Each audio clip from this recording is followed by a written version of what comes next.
राधे।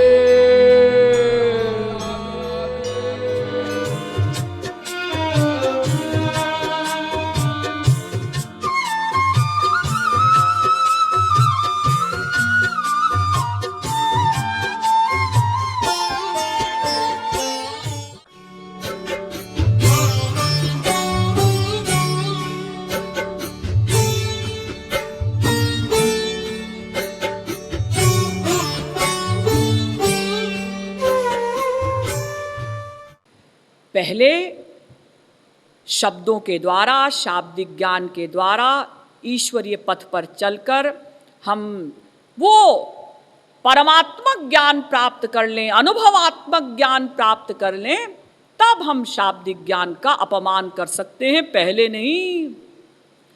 ना वेद विन्मनुते तम बृहंतम, वेद में कहा गया शाठ्यायनी उपनिषद में कि जो वेद नहीं जानता वो भगवान को नहीं जान सकता, यानी शाब्दिक ज्ञान परमावश्यक है। देखिए, शाब्दिक ज्ञान की इतनी आवश्यकता है कि भक्ति रसामृत सिंधु में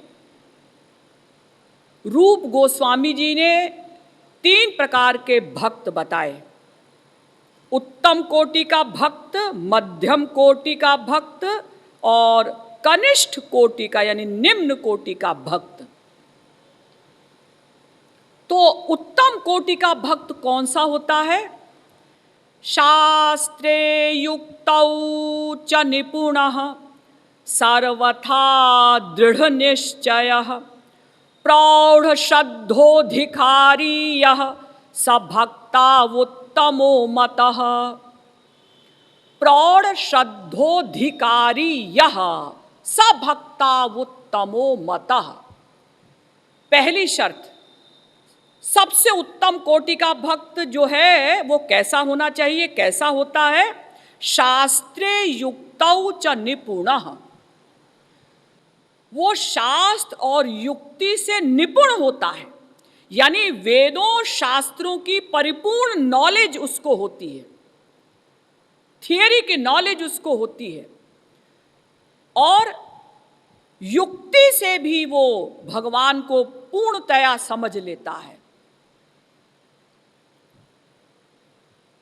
दूसरी बात, सर्वथा दृढ़ निश्चयः, उसका सदा हमेशा दृढ़ निश्चय रहता है कि भगवान ही हमारे हैं।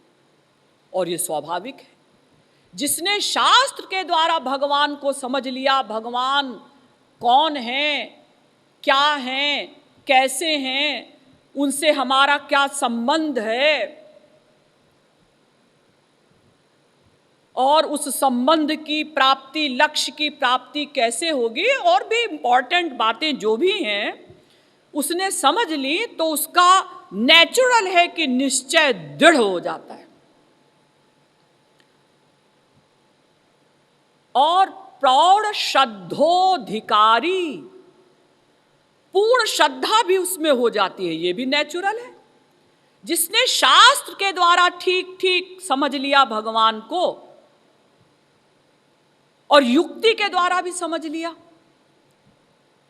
उसे कोई कंफ्यूजन तो रहा नहीं, उसको कोई संशयात्मा नहीं बना सकता, उसको कोई उसके अंदर डाउट्स क्रिएट नहीं करवा सकता, इसलिए उसकी श्रद्धा भी परिपूर्ण रहती है। तो उत्तम कोटि का भक्त बताया कि शास्त्रे युक्तौ च निपुणः, जो शास्त्र और युक्ति दोनों से निपुण होता है, योग्य होता है, परिपूर्ण होता है, वो उत्तम अधिकारी है। और मध्यम अधिकारी कौन है भक्ति का? यह शास्त्रादिष्व निपुणः श्रद्धावान सतु मध्यमः। भक्ति रसामृत सिंधु, जो शास्त्र और युक्ति में निपुण नहीं है, यानी उसे वेदों शास्त्रों की नॉलेज नहीं है, लेकिन श्रद्धा है भगवान के प्रति, तो ऐसा मध्यम कोटि का भक्त श्रद्धा के आधार पर भगवान की ओर चलता है। लेकिन अगर किसी तार्किक ने कोई कंफ्यूजन पैदा कर दिया उसके मन में तो वो भ्रमित भी हो जाता है, तो उसके पतन की संभावना रहती है। हाँ, अगर उसे कोई कुसंग का वातावरण नहीं मिला, कोई तार्किक नहीं मिला, वाक जाल से उसको भ्रमित नहीं किया, तब तो वो अपने लक्ष्य को प्राप्त कर सकता है। लेकिन अगर किसी ने कोई डाउट उसके मन में डाल दिया तो भ्रमित हो जाएगा, संशयात्मा हो जाएगा, उसका पतन हो जाएगा। और निम्न कोटि का 3rd क्लास का भक्त बताया, यो भवेत् कोमलः श्रद्धः सकनिष्ठो निगद्यते।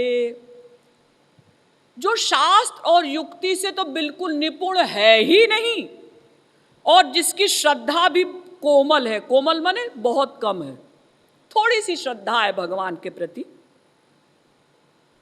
ऐसा कनिष्ठ भक्त तो कभी भी पतन हो सकता है, उसका कभी भी गिर सकता है,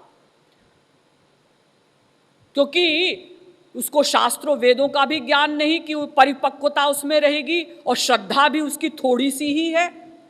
जरा सा कुसंग मिला कि उसका पतन हुआ। यानी इतना महत्वपूर्ण है ये शाब्दिक ज्ञान, इसलिए इसको बेकार मत समझिएगा। ये परमावश्यक है साधना पथ पर चलने के लिए। इसीलिए तो चैतन्य महाप्रभु ने कहा, सिद्धांत बोलिया चित्ते नौ कर आलस। सिद्धांत प्राप्त करने में आलस्य मत करो, सिद्धांत को सदा अपने मस्तिष्क में रखो।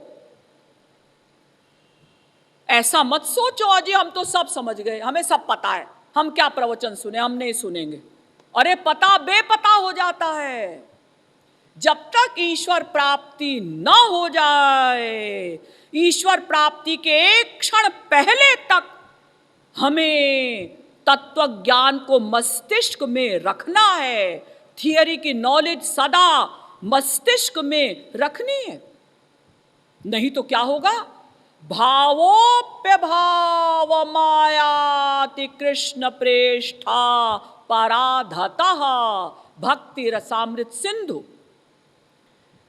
अगर आप भाव भक्ति तक भी पहुंच चुके हैं, यानी ईश्वर प्राप्ति होने ही वाली है, उसी समय किसी संत के प्रति आपके मन में दुर्भावना आ गई, किसी संत की निंदा की आपने, उनके खिलाफ सोचा, तो अभावम आयाति, आपकी सारी साधना जीरो हो जाएगी।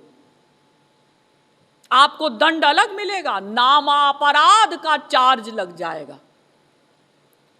तो ये जो कभी कभी हमारे मन में संतों के प्रति या अपने गुरु के प्रति भी दुर्भावना आ जाती है, क्यों जानते हैं आप लोग?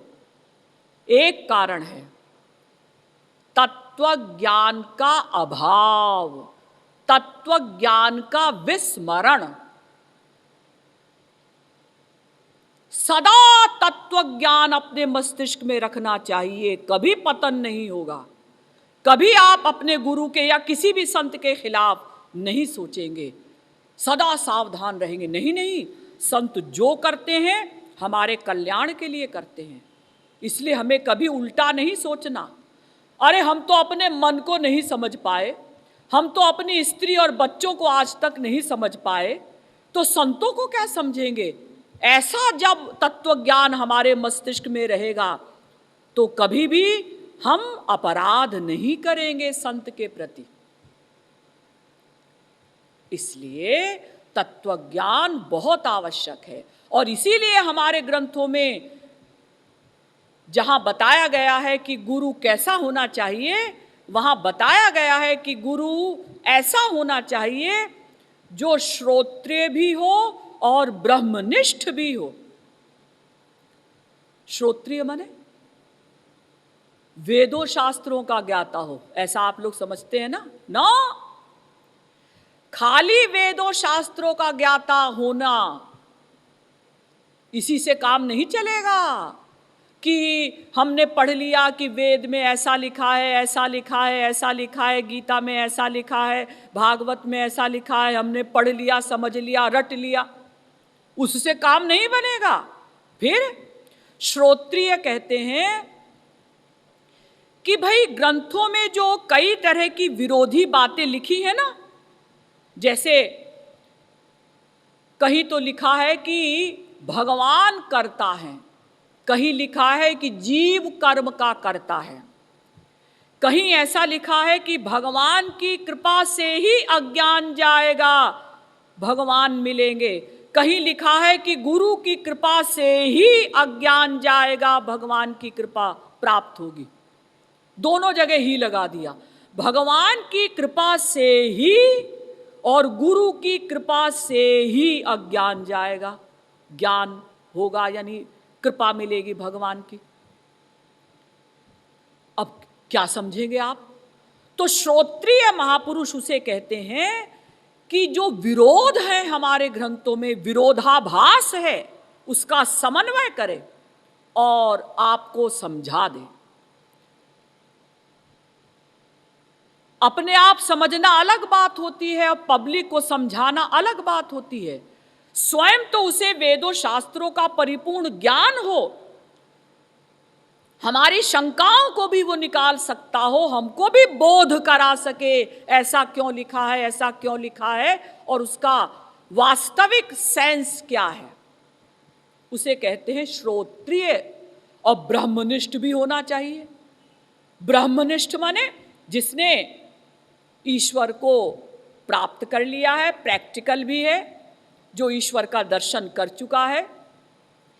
क्योंकि जो महापुरुष प्रैक्टिकल है वही तो हमको आगे बढ़ा सकेगा। केवल थ्योरेटिकल मैन जो होता है, केवल शाब्दिक ज्ञानी, केवल श्रोत्रिय, वो आपको ईश्वरीय पथ पर आगे नहीं बढ़ा सकता। वो आपको केवल थियरी की नॉलेज दे सकता है, लेकिन साधना करते समय जो प्रैक्टिकल डिफिकल्टीज आती हैं, मन नहीं लग रहा है भगवान में, ध्यान नहीं बन रहा है, क्या करें? तो ब्रह्मनिष्ठ महापुरुष ही प्रैक्टिकल डिफिकल्टीज को सुलझाएगा। हमारे अनंत जन्मों के जो खराब संस्कार हैं, कुसंस्कार हैं, वो कुसंस्कार आकर बीच बीच में हमारा पतन करते हैं। तो प्रैक्टिकल मैन ही हमारे उन कुसंस्कारों को काट सकता है और हमारी रक्षा कर सकता है। यानी महापुरुष प्रैक्टिकल भी हो और थ्योरेटिकल भी हो। तद विज्ञानार्थम सगुरु मेवाभिगच्छेत समित पाणि श्रोत्रियम ब्रह्मनिष्ठम। मुंडकोपनिषद पहले मुंडक के दूसरे खंड का 12वां मंत्र। दोनों चीजें आवश्यक हैं।